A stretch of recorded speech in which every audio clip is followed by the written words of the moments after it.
Diga amém. Diga glória a Deus. Dê um aplauso a Ele bem forte. Aleluia. Glória a Deus. Glória a Deus. Abra a sua Bíblia comigo.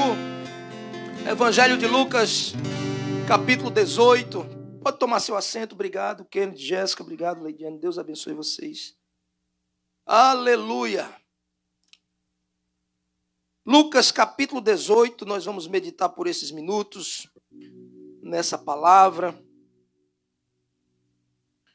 E que em nome do Senhor Jesus, essa é a nossa oração, que não fale eu, mas o Espírito do Senhor ao nosso coração. Lucas capítulo 18, versículo 1. Sentados como estamos, mas com reverência a essa palavra que é santa, maravilhosa, poderosa, inigualável.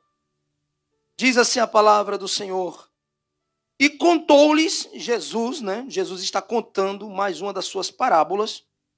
E contou-lhes também uma parábola sobre o dever de orar sempre e nunca desfalecer. Jesus contou para aquele povo uma parábola e o assunto dessa parábola era o dever de orar sempre, sem desistir, sem desfalecer. Versículo 2, dizendo: havia numa cidade um certo juiz que nem a Deus temia, nem respeitava nenhum homem. Olha o caráter desse juiz. Versículo 3. Havia também naquela mesma cidade uma certa viúva, e ia ter com ele, dizendo: faz-me justiça contra o meu adversário. E por algum tempo não quis, mas depois disse consigo: ainda que não temo a Deus, nem respeito os homens, todavia, como esta viúva me molesta ou me perturba, hei de fazer-lhe justiça, para que, enfim, não volte e me importune muito. E disse o Senhor: ouvi o que diz o juiz, o injusto juiz. Ouviu o que diz o injusto juiz. E Deus não fará justiça aos seus escolhidos, que clamam a ele de dia e de noite, ainda que tardio para com eles? Digo-vos que depressa lhes fará justiça. Quando, porém, vier o Filho do Homem, porventura, achará fé na terra? Amém? Então eu vou ler aqui esse último versículo e você vai repetir aquilo que eu leio. Digo-vos que depressa lhes fará justiça. Quando, porém, vier o Filho do Homem, porventura, achará fé na terra? Amém? Glória a Deus. Me presta a sua atenção, vamos meditar nesse texto. O versículo-chave desse texto, a palavra-chave desse texto é o versículo 8. Achará fé na terra o Filho do Homem quando regressar? Quando o Senhor voltar? Essa parábola ela tem 3 personagens para a gente situá-los. 2 personagens aparecem claramente e um personagem é um sujeito oculto no texto que nós estamos lendo. Primeiro, um juiz que é injusto. Esse juiz representa uma parte da sociedade, uma classe da sociedade, que é aquela classe que não respeita ninguém, é soberba, tripudia sobre a causa dos outros. Esse juiz representa aquela parte da sociedade que é orgulhosa, que é prepotente, que não teme a Deus, que não quer saber de Deus e das coisas de Deus. É aquela parte da sociedade que se julga superiora. Você já viu? Eu acho que não, mas eu já passei por alguém, por pessoas, que por ter isso ou aquilo, por ter uma posição diferenciada na sociedade, se julgam superiores. Esse juiz representa esse tipo de pessoas. Inclusive, a nossa sociedade é assim, é ou não é? Principalmente num país como esse. você vê que a primeira coisa que as pessoas começam a nos inculcar é: você tem que vencer na vida. Se você vence alguém, é a máscara que atrapalha, né? Eu tenho que me ligar que você não está podendo falar. Principalmente as senhoras, né? Senão borra o batom. Então, enfim, ou seja, o que é que acontece? Se eu venço, alguém perde. Mas é isso que é inculcado na gente, você tem que vencer na vida. E aí, essa sociedade inculca em nós que nós temos não irmãos, mas temos concorrentes. Eu não sou muito fã dessa metodologia, dessa ideia, dessa filosofia de vida que eu tenho que vencer na vida. Não. A minha filosofia de vida é diferente, eu tenho que viver na vida. Né? Eu penso assim, é algo meu, particular. Né? Por quê? Porque é inculcado isso na gente. Eu tenho que vencer. Se eu tenho que vencer, eu tenho que vencer o Júnior.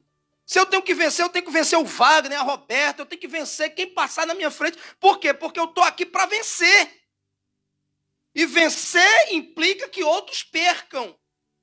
Até o curso que a gente faz, que muitos fizeram, o que é que a gente, quando cursa uma faculdade, quando cursa uma universidade, qual é o título que dão para esse curso?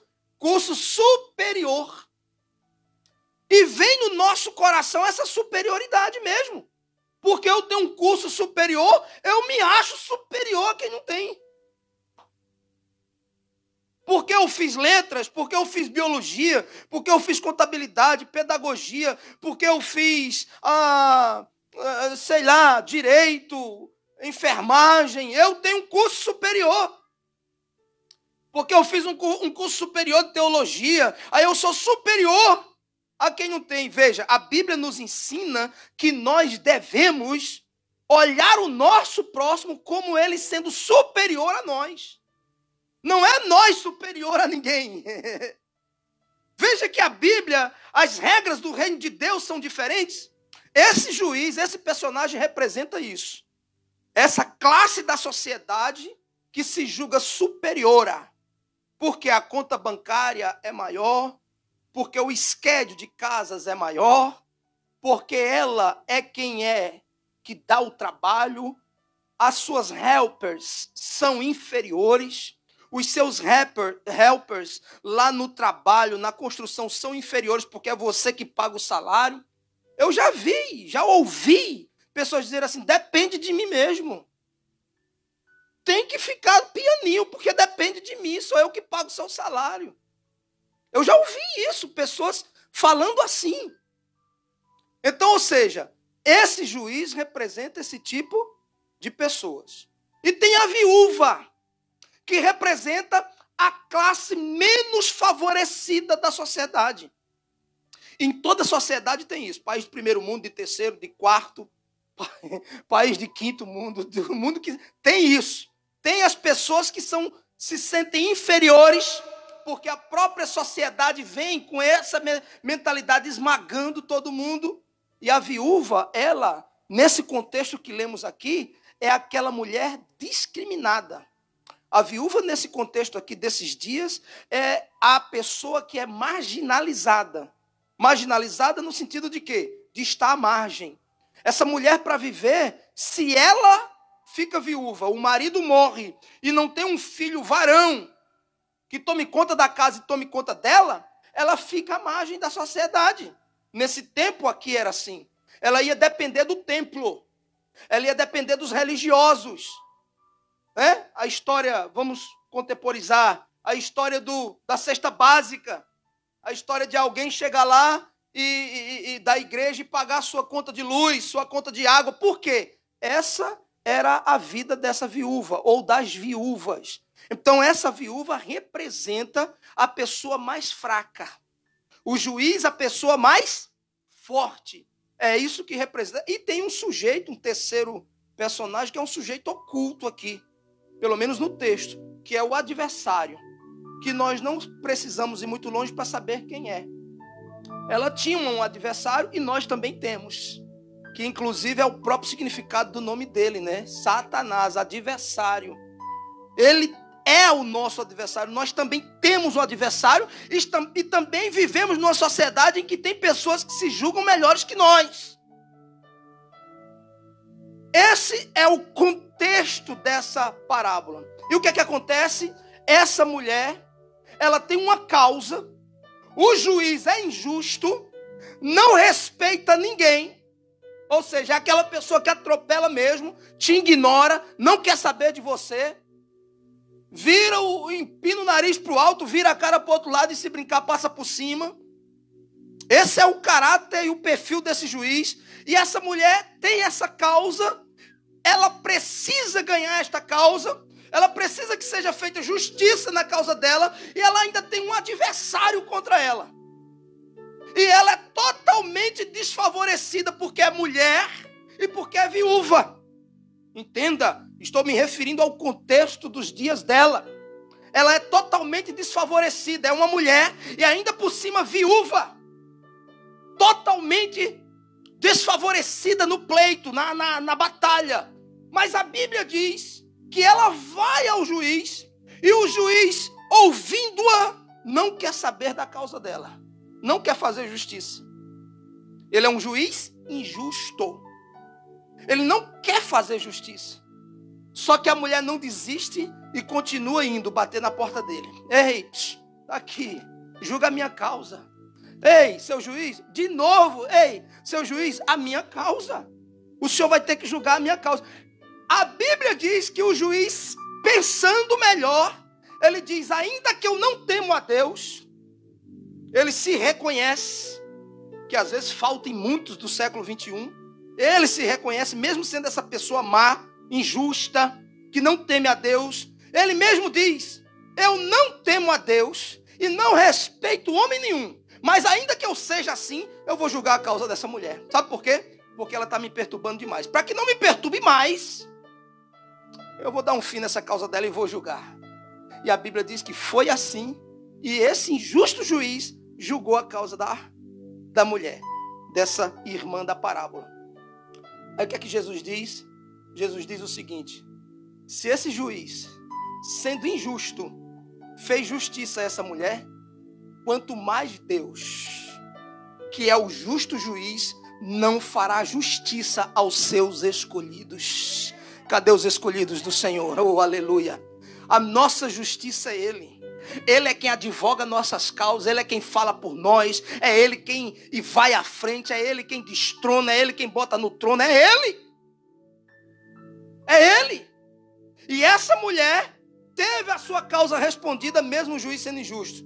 Aí, por fim, o Senhor passa a régua na conta e diz, quando o Filho do Homem vier, achará fé na terra?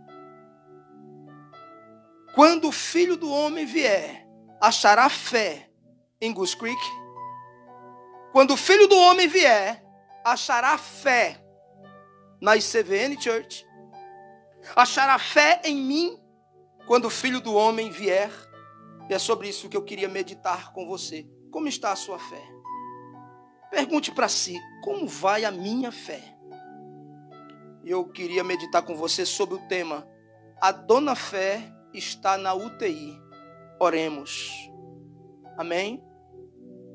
Eu recebi muitas notícias, principalmente de algumas pessoas de fora. Ai, pastor, fulano foi hospitalizado, fulano está com Covid, fulano está com outro problema, fulano está na UTI. Oremos. UTI representa um alto risco de morrer. Eu já tive minha mãe numa UTI há anos atrás. E muitas vezes, dependendo do caso, fica incomunicável, você não vai, você só vê pelo um vidrinho. E é uma situação terrível, triste. É uma situação que ninguém quer passar, é doloroso. E o que eu percebo é que a fé da igreja do Senhor Jesus, das pessoas que dizem crer, ela está enferma. E quem sabe a minha fé não esteja nesse conjunto da fé que está na UTI. E como é que eu posso descobrir isso, pastor? Eu vou meditar com você aqui, se você quiser você anota. Eu anotei alguns pontos que vai nos revelar se a nossa fé está enferma, doente, está na UTI ou a caminho dela. E depois, por fim, eu quero que dê tempo, que eu vou mostrar a você como a gente tirar a nossa fé da UTI. Amém? E isso envolve a mim, envolve a você, porque o mundo espera uma resposta nossa. Amém? Como é que eu posso saber, pastor, se a minha fé está enferma? Ou se a minha fé está saudável, está top de linha? Se a minha fé não foi infectada com o Covid espiritual? Como é que eu sei que a minha fé não está na UTI ou indo para a UTI? Primeiro, quando é que a minha fé está enferma, está na UTI ou indo para lá? Quando eu não cumpro o dever de orar. Versículo 1, veja aí. E contou-lhe uma parábola. O assunto da parábola é o dever de orar. Orar para a igreja, orar para discípulo de Jesus, não é uma opção. Orar, manter uma vida de oração, não é uma opção. Nós não cumprimos o dever de orar quando oramos só num culto, quando a gente vem. Nós temos que estar com o altar em dia, um altar levantado de oração todos os dias, independente de culto presencial, independente de igreja, independente de pastor, independente de quem quer que seja. E eu pergunto, eu estou orando? Eu pergunto, você está orando? Porque se para mim hoje orar é um peso, um fardo pesado, e toda vez que falam até me dá raiva, e lá vem essa irmã de novo, dizer que a gente tem que orar. Dizer que a gente tem que orar. Não, irmão, vamos orar. Ih, pastor, o senhor toda vez diz a mesma coisa, eu já escutei isso. Eu digo, se Deus não fizer, irmão, quem é que vai fazer? Então o que é que nós podemos fazer? Orar, vamos guerrear, vamos para a batalha. Se para mim hoje, oração é peso, é fardo, é incômodo, a minha fé não está bem. Eu corro o risco da minha fé estar caminhando ou já está na UTI. E muitos casos, infelizmente, irmãos, isso falando de humanos, é da UTI para o cemitério. Infelizmente, muitos parentes perderam as pessoas da UTI para o cemitério, elas não voltaram mais para casa. E eu não quero que isso aconteça com a nossa fé. A nossa fé, se estiver na UTI, ela tem que voltar para ativa, para atividade, para ser operante. Amém? Porque a fé dá resultado e nós queremos ver o resultado da nossa fé. Quantos estão aqui? Aleluia. Quando a minha fé é saudável, quando orar para mim não é um fardo, quando orar para mim é um prazer, ok. Agora, se eu estou com a minha fé boa, em dia, bem, saudável, muito mais do que um dever, eu encaro como um dever, eu tenho que orar, ainda mais é um prazer, porque eu sei que eu vou estar na presença do Pai. Eu vou estar falando com o meu Pai. E quando eu estou falando com o meu Pai em oração, corre um grande risco de também eu ouvir o meu Pai. Oh, aleluia! Corre um grande risco de eu, em oração, ouvir Deus falar comigo, me dar uma direção para a minha vida, confortar, consolar o meu coração. E isso acontece em oração. Quantos estão aqui ainda? A oração, ela sempre vai ser contra a carne. A oração é sempre contra a carne. Por isso nós damos tantas desculpas. Por isso para nós tem sempre outras prioridades do que orar. Porque é contra a carne. Nossa carne não quer orar. Eu não sei se você é diferente de mim. Eu particularmente, tem dia que para eu orar é uma guerra, irmão.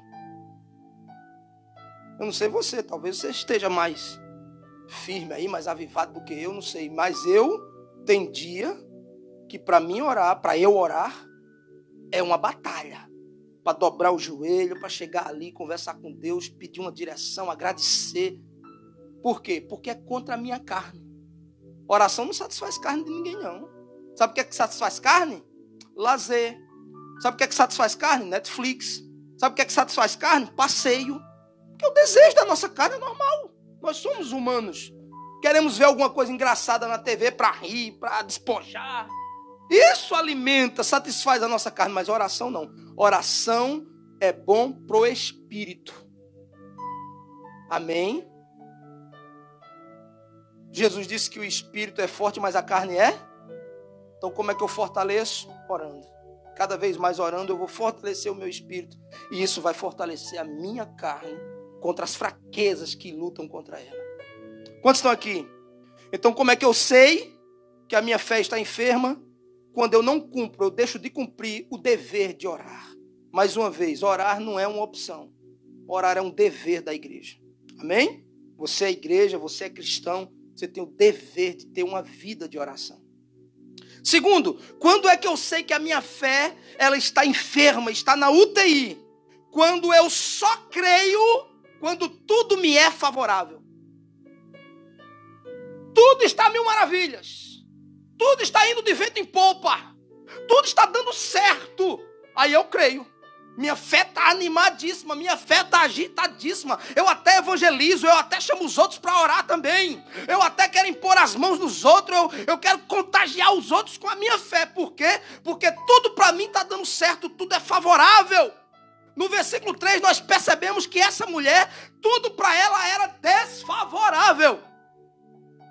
Tudo para ela era contrário. Um juiz injusto, que não respeitava ninguém, que não temia a Deus e ainda tinha um adversário. E ela, em sua situação, por si só já era desfavorável, mulher e viúva. Mas o que é que a Bíblia diz? A Bíblia diz que ela não parou, ela continuou insistindo, mesmo o vento soprando ao contrário. Porque eu crer, ou eu ter fé, só quando tudo me é favorável, não é fé, é conveniência. É fácil. Está tudo dando certo, está tudo indo muito bem. Não. E Jesus deixa claro aqui que quando nós perseveramos em oração, para Deus isso é fé. Você vê que no versículo 1 ele fala de oração. No versículo 8 ele diz: achará o Filho do Homem fé na terra? É como se Jesus dissesse: eu voltando, acharei essa igreja orando? E não é orando de ter propósito, não é orando de estar em culto, não. É orando de ter vida de oração. Em 1 Tessalonicenses capítulo 5, versículo 17, o apóstolo Paulo diz: orai sem cessar. Tem como a gente ter um culto toda hora, todo momento, todo dia da semana, todo instante? Para a gente estar orando só em culto? Não tem. Então o que a Bíblia está querendo nos dizer é que em todo instante eu posso estar conectado. Todo instante eu posso estar orando. Eu posso estar orando no trabalho, no caminho do trabalho, na volta para o trabalho, quando eu entrar no banheiro, quando eu for tomar banho, quando eu for deitar, quando eu acordar, quando eu for comer, quando eu parar de comer, quando eu encontrar com alguém, quando eu ligar para alguém. Eu posso e devo. É um dever orar a todo instante. E mesmo quando tudo me seja contrário. Igreja, levantemo-nos em oração, porque os ventos estão soprando o contrário. É tempo de adversidade. Estamos passando tempos difíceis, de fé fria, de fé enferma. A igreja está passando por uma letargia como nunca. As pessoas estão dormentes, como Jonas lá no fundo do barco. O barco balança, o barco ameaça virar, e as pessoas dormindo. Nós precisamos nos levantar em oração. E mesmo que os ventos sejam contrários. Essa mulher tinha um juiz e ainda tinha um adversário. Nós também temos, como eu falei. 1 Pedro capítulo 5, versículo 8, a Bíblia nos diz: sejais sóbrios. Ou seja, sóbrio, contrário de ébrio.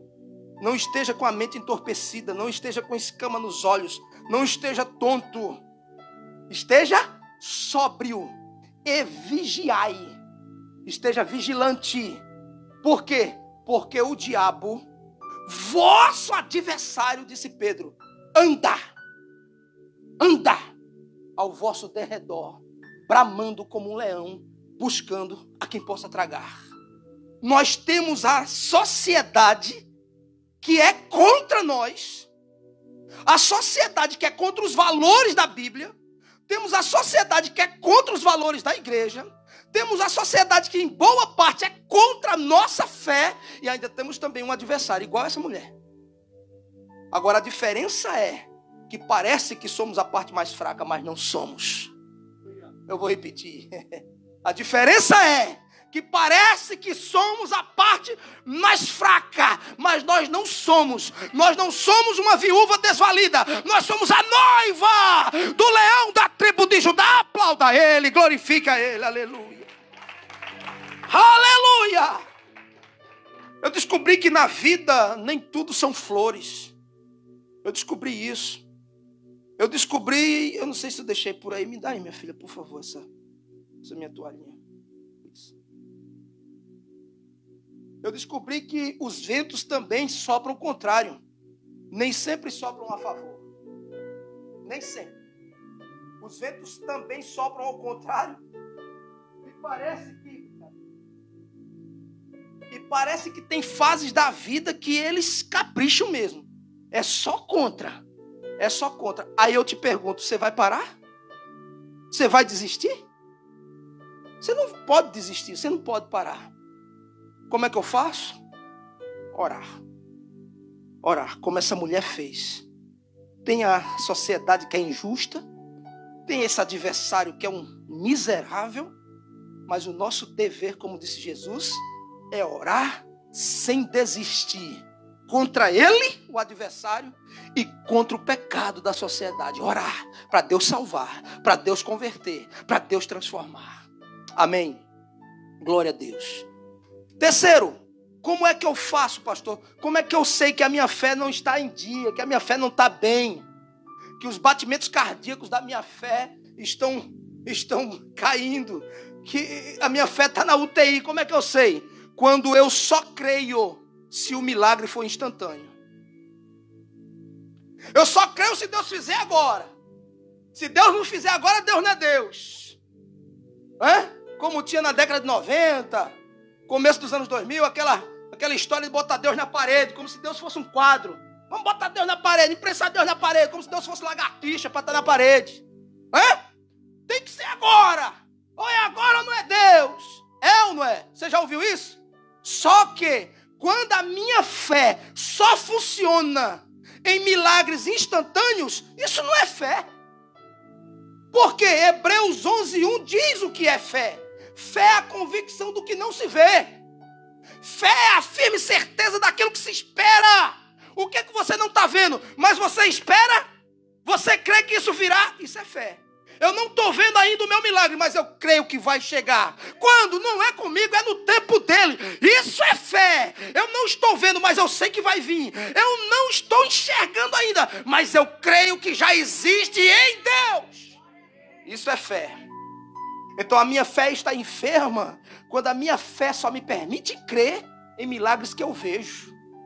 Milagres instantâneos. Não é? Milagres, eu acho bacana, engraçado, né? Até algumas cruzadas que tem por aí que eu já vi. Fulano de tal vai estar não sei aonde e vai ser uma grande cruzada.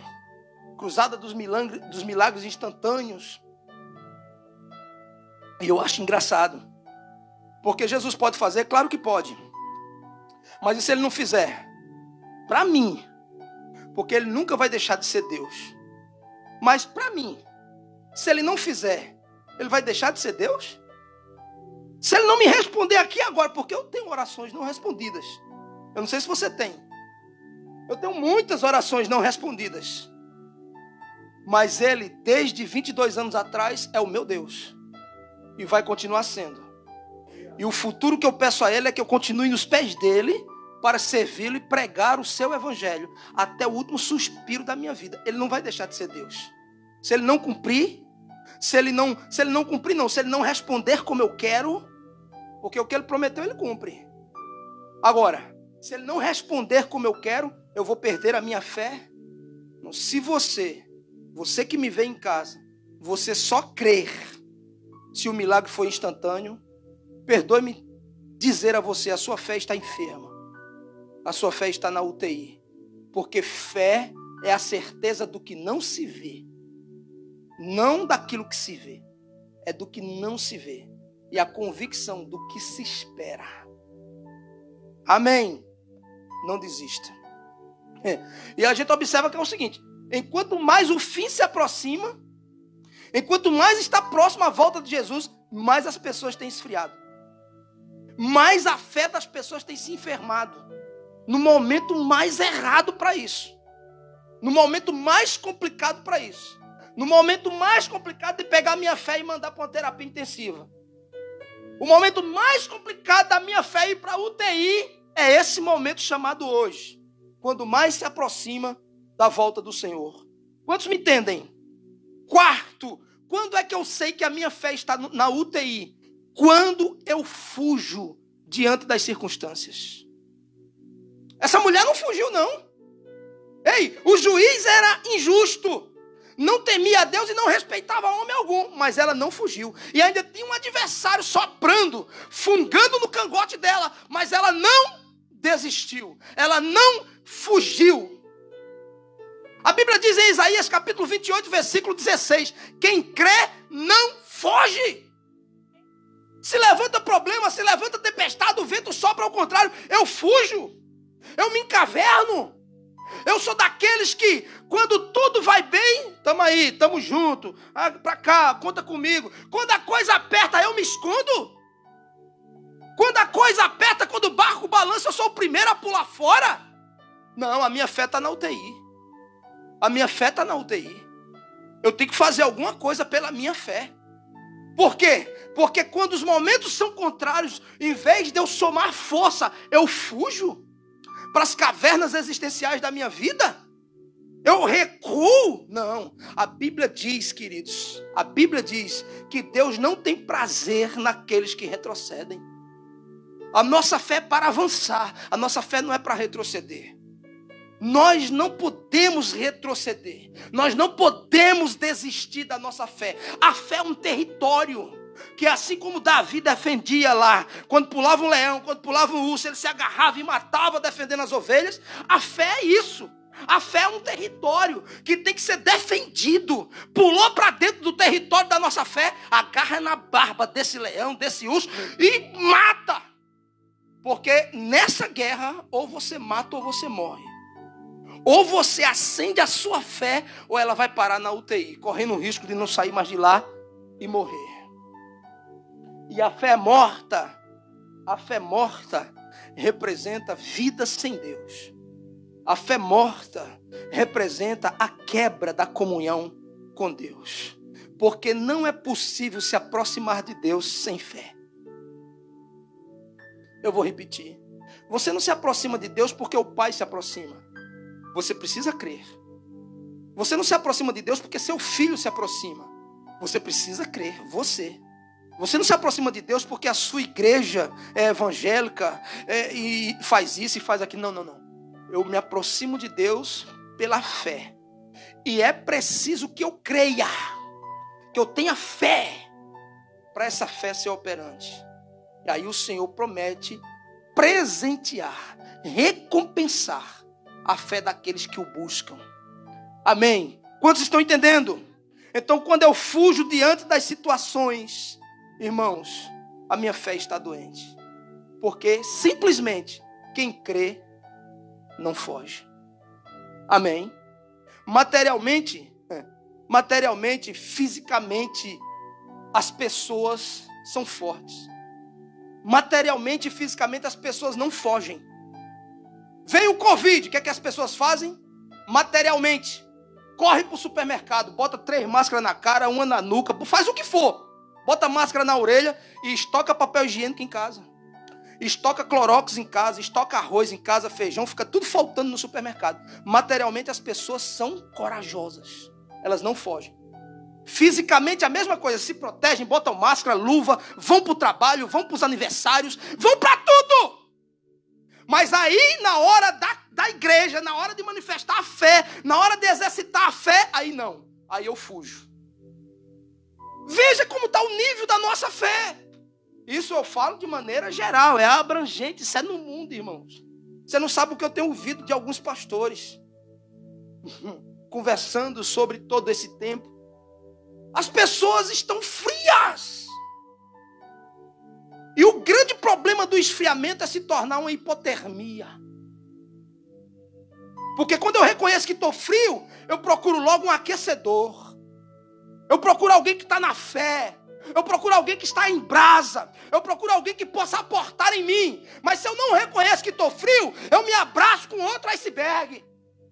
Eu me abraço com quem não está na fé. Eu me abraço com quem tem a fé pior do que a minha, mais doente do que a minha. E a tendência é eu ter uma crise de hipotermia e morrer espiritualmente. Queridos, isso é um alerta para a igreja. Alimente a sua fé, exercite a sua fé, ela é como um músculo. Se você não exercitar, atrofia. Por que que muitos não voltaram? E muitos não voltarão às igrejas. Muitos não voltarão à caminhada da fé, infelizmente, porque atrofiou o músculo. E aí tem dificuldade para andar. O músculo travou. É sério o que eu estou falando? É sério o que eu estou falando? Exercite a sua fé. Não deixe a sua fé morrer. Não deixe a sua fé permanecer na UTI. Eu, materialmente e fisicamente, eu sou corajoso. Eu não fujo. Eu enfrento o trabalho. Eu enfrento, como disse o Anderson. Se alguém não pegar a Covid no Lowe's, não pega em lugar mais nenhum. Porque todo mundo é assustado. Isso e aquilo e o Lowe's. O Walmart. As lojas, malls, praias. Mas quanto à fé, quanto à igreja, aí eu tenho que me precaver. Eu tenho que ser precavido, pastor, pelo amor de Deus. Olha. É uma irresponsabilidade até abrir a igreja.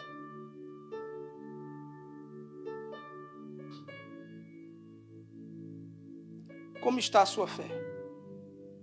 Como está a minha fé? Vamos em frente para a gente concluir. Quinto, quando é que eu sei que a minha fé está na UTI? Quando eu vivo somente pela razão. Quando eu vivo só pela razão, a minha fé está enferma. Mas pastor, nós somos pensantes. Nós somos seres inteligentes. Amém, glória a Deus. A Bíblia diz que temos que prestar um culto racional. Amém, glória a Deus. Mas a Bíblia não diz que nós vivemos pela razão. A Bíblia diz em Hebreus 10:38 que o meu justo viverá da fé. Da fé. Isso eu entendo que a minha vida depende da fé. Se eu não crer, eu morro. Essa é a equação. Esse é o resultado da equação. Se eu não crer, eu morro. Tem gente, irmãos, com aparência de vivo, mas estão mortos espiritualmente. Tem gente que fala de Deus, tem gente que fala de fé, tem gente que fala de religião, mas sem viver nada daquilo. Já estão mortos espiritualmente. A fé está na UTI. Eu não fui chamado para andar pela razão. Eu tenho que raciocinar, eu tenho que pensar, eu tenho que medir, eu tenho que pesar, mas não depender da razão. A minha vida depende da fé. Quantos estão aqui ainda? Aleluia. Veja, essa mulher, pela razão, ela tinha perdido a causa. Essa mulher, pela razão, ela não tinha sido justificada. Abraão, pela razão, não seria pai da fé.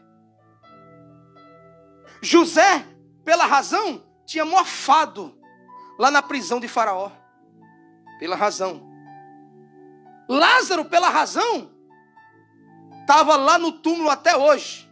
Jesus não tinha feito nada. Mas foi pela fé. Pela fé, tira a pedra. Cheira mal, tira a pedra.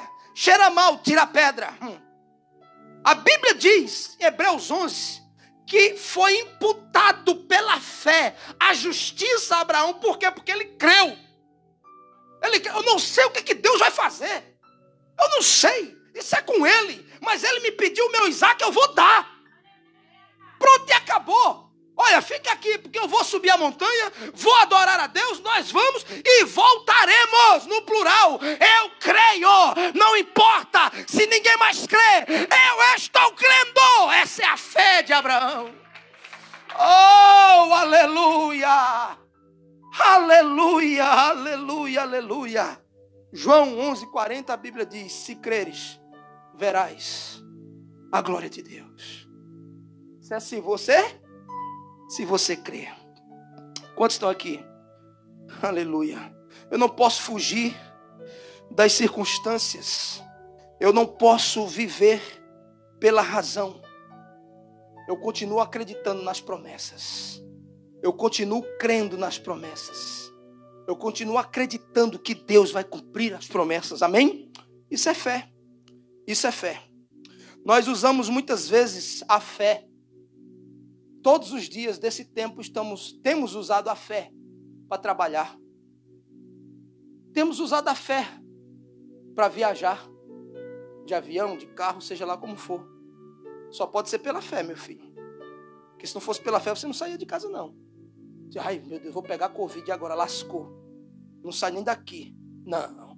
Você botou uma máscarazinha, um chapéu, luva, meia grossa, meia de titânio, sei lá o quê. Mas você foi trabalhar, você foi viajar, você foi para a festinha do aniversário, você foi para o casamento lá de Joãozinho com Joaninha. Você fez. Estamos indo para a academia sem máscara, enfim. Ou seja, nós aí usamos a fé. Mas para a igreja a gente usa a razão. Me too.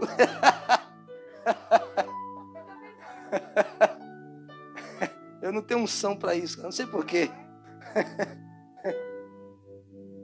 Deve ser porque eu não preciso, cara.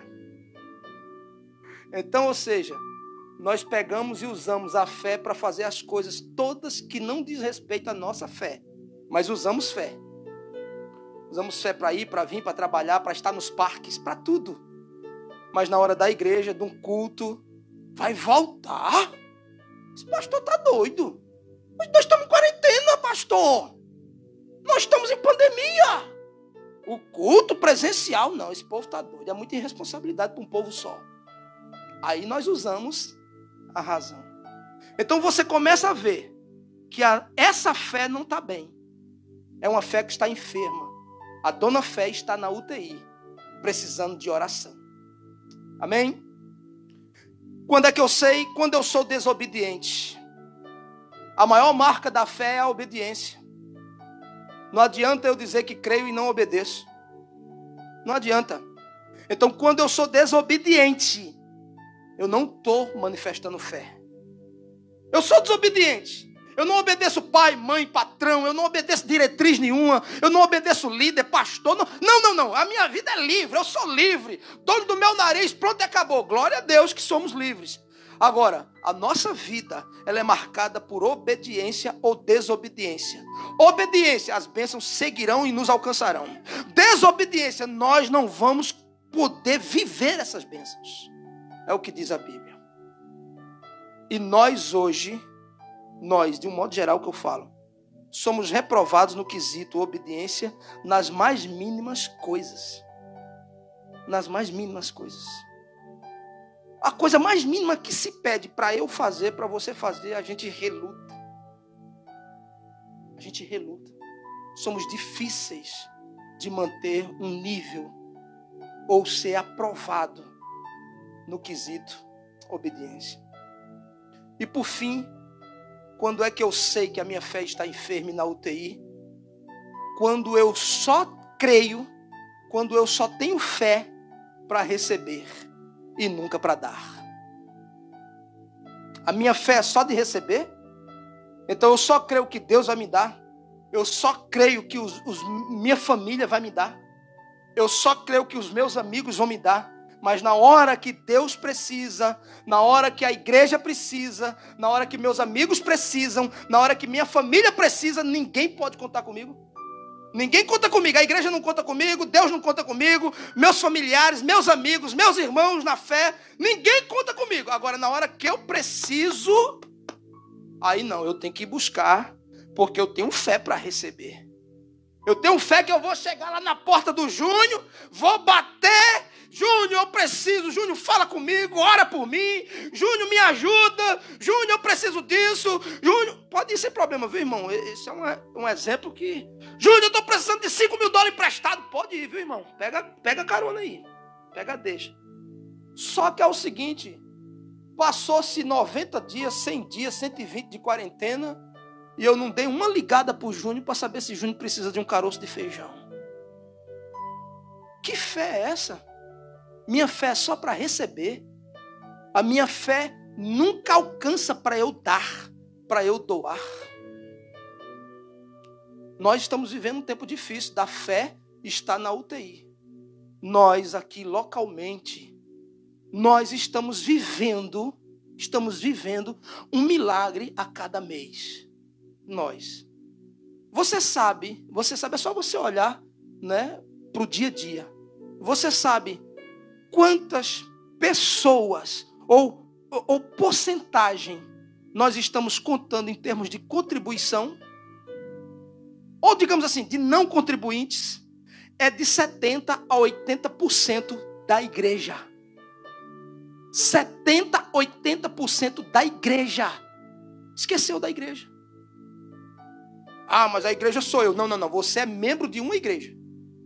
Espiritualmente, você é membro de um organismo vivo. Você não é igreja sozinho. Você é templo do Espírito Santo. Você é um membro do corpo. Agora, inegavelmente, a igreja existe como instituição. Isso é uma instituição. 80%, 70% a 80% parou de contribuir. Tipo assim, vamos ver no que vai dar. Vamos ver como é que fica, talvez depois eu volte. É mais ou menos isso o pensamento. Aí eu pergunto, isso é ser igreja? Isso é ter fé? Isso é crer? Eu pergunto a vocês. E o interessante é que nessa quarentena toda, o dono do prédio não chegou para mim e disse assim, pastor, eu vou diminuir 80% do valor do aluguel. Oh, maravilha. Não. Continua 100%. Continua 100% a conta de luz, continua 100% a conta de água. Mas eu tenho que deixar meia dúzia ou uma dúzia de irmãos pagar tudo por mim. Eu não tenho fé para dar. Eu só tenho fé para receber. Os irmãos que estão doando, eles se responsabilizam, eles pagam. Eles pagam para a igreja existir. Porque a minha contribuição e a sua paga para isso aqui funcionar e existir. Essa é a realidade, irmão. Essa é a realidade. Agora, nós simplesmente não demos ouvidos. Lembra que eu falei aqui no começo, irmãos, nós vamos entrar em quarentena, vamos passar esse tempo sem cultuar presencialmente. Agora eu quero lembrar os irmãos, não esqueçam da igreja, porque nós vamos continuar com os mesmos compromissos. Não esqueçam para a gente não ter que atrasar, não ter que deixar de pagar isso ou aquilo. Os irmãos não entenderam o que eu falei e esqueceram. Esqueceram da igreja. A igreja é a instituição que eu digo que faço parte, que eu digo que eu sou membro. Não é? Eu ando por aí, você é crente? Eu sou lá da ICBN Church. Eu sou lá da igreja do pastor Arlindo. Eu digo isso. Mas a igreja está passando pelo vendaval da quarentena e eu nunca procurei saber se a conta de luz está em dia. Eu simplesmente parei de contribuir. Porque a minha fé é só para chegar aqui quando tudo estiver bem e receber. E receber. Isso não é fé. As pessoas pensam que a responsabilidade é só minha, como pastor. Não. Isso aqui é uma obra que é feita em conjunto, é uma responsabilidade de todos. E estão deixando só nas nossas costas. Minha e de mais alguns irmãos que, graças a Deus, têm entendido o que é ser igreja. Graças a Deus. Não são todos. Aliás, é 20% no máximo que nessa quarentena tem contribuído, tem mantido firme o propósito para as portas continuarem abertas. A minha fé é só para receber. Eu não tenho fé mais para dar. E diga-se de passagem, nós não estamos numa crise financeira. Nós estamos numa crise de saúde. Que ninguém para mais nada. Só para vir à igreja e só para contribuir. Não paramos para mais nada. Isso é para nós refletirmos, irmãos. Isso não é para você se sentir cobrado. Não é para você se sentir ofendido. Espero que não faça. Mas isso é para você refletir. Nós temos uma igreja institucional. Não só uma igreja, organismo vivo, mas institucional. Que precisa cumprir com seus compromissos. Como qualquer outra entidade. E se você realmente se sente parte dela, por favor, assuma o seu papel como membro. Não deixe tudo isso nas nossas costas, porque é injusto da sua parte. É injusto. É injusto da sua parte. Como é que eu faço, pastor, para tirar a minha fé dessa UTI, porque eu não quero que ela morra? Primeiro, pare para ouvir a palavra de Deus. A fé vem pelo ouvir e ouvir a palavra. Você não para mais para ouvir? Você entrou em quarentena também espiritual. E deixa eu te dizer uma coisa, o mundo espiritual, ele não parou. Só entrou em quarentena as sociedades. os comércios, mas o mundo espiritual não. Deus continua na ativa e o diabo também. Então como é que está a sua fé? Está em dia? Está na sala da sua casa produzindo? Está nos cultos da igreja produzindo? Ou sua fé está na UTI? Se a sua fé está na UTI, pare para ouvir a palavra de Deus.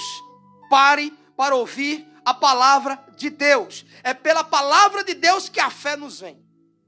Segundo, se firme no fundamento da palavra. É o primeiro fundamento dessa igreja. Se firme no fundamento da palavra. E eu faço isso ouvindo, eu faço isso lendo a palavra, eu faço isso estudando a palavra, eu faço isso meditando na palavra, eu faço isso guardando a palavra, eu faço isso praticando a palavra, eu faço isso espalhando a palavra. Se firme no fundamento da palavra. Não se firme na sociedade, não se firme nos conceitos de moda, não se firme na mídia, não se firme nisso.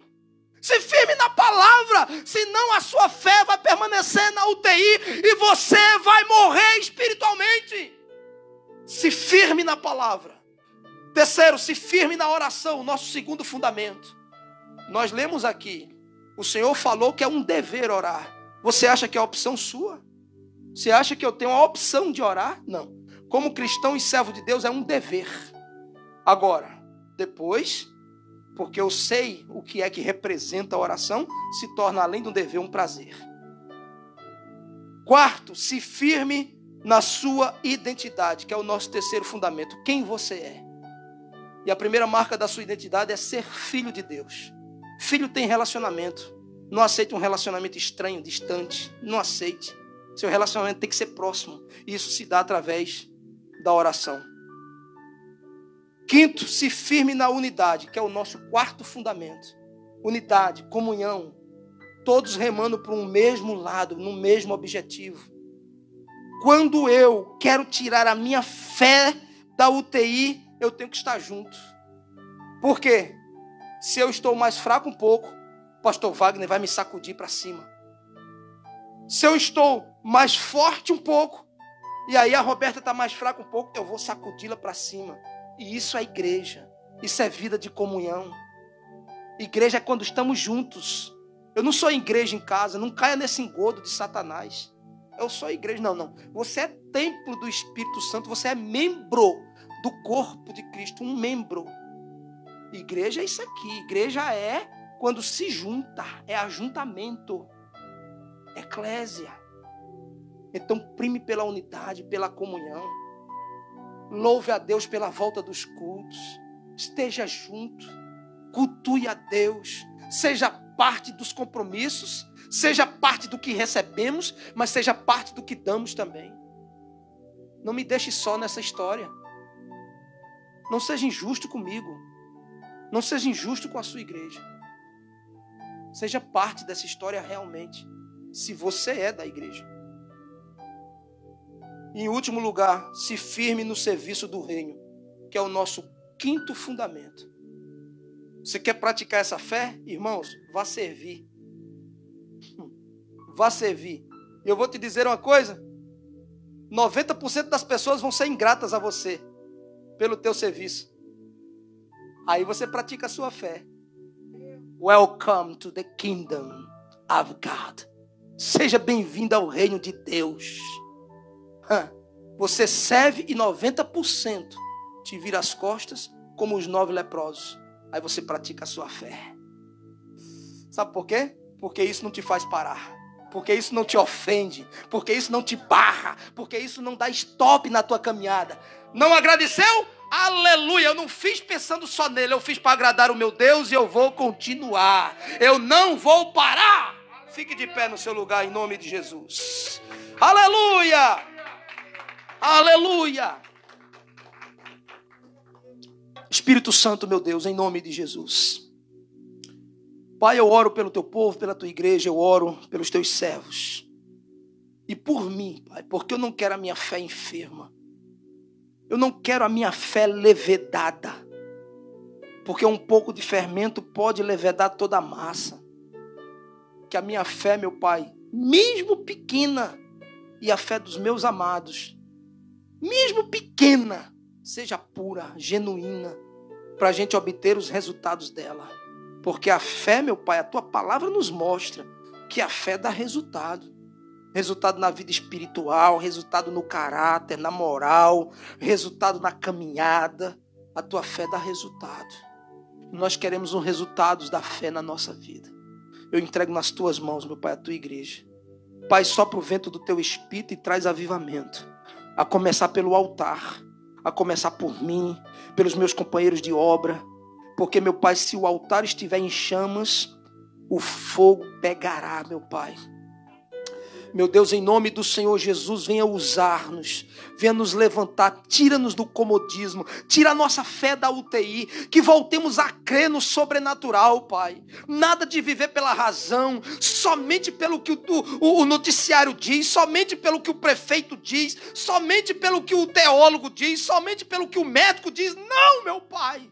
Nós queremos voltar a crer no que diz o Senhor. Nós queremos voltar a crer na essência da tua palavra. Nós queremos voltar a crer no sobrenatural. Nós queremos voltar a crer que aquele que prometeu é fiel para cumprir a sua palavra, a sua promessa.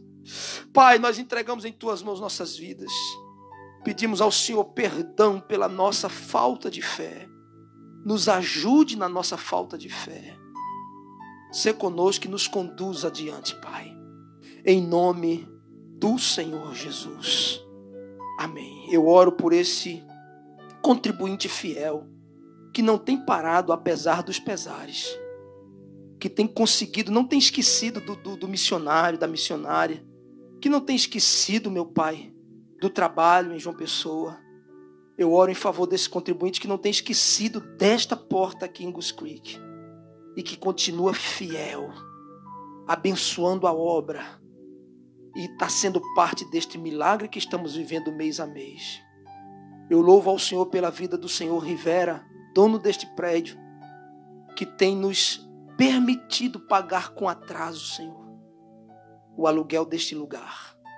Que o Senhor o abençoe, que o Senhor o recompense pelo coração que ele abriu para esta igreja. Quando muitos de nós mesmos temos fechado o coração. Eu entrego ele nas tuas mãos em nome de Jesus. Nos dê um restante, meu Pai, de dia abençoado, uma semana de vitória. Toma este propósito que começamos hoje, meu Pai, para consagrar os últimos 6 meses do ano. Receba o jejum do teu povo, daqueles que abraçaram, daqueles que levaram a sério e jejuaram, estão jejuando. Meu Pai, em nome do Senhor Jesus, que o Senhor venha abençoar cada intercessor. E que para a tua glória, esse propósito seja abençoado pelo Senhor. Que o Senhor nos dê vitória nesses últimos 6 meses do ano, em nome de Jesus. Abençoe esse contribuinte que hoje deixará sua contribuição. Abençoe aquele que hoje não pôde trazer. E se alguém está em falta, Senhor, abra-lhes as portas. E que em nome do Senhor Jesus, a tua igreja seja mobilizada para abençoar vidas. Eu os entrego em tuas mãos, na certeza da tua bênção, em nome de Jesus.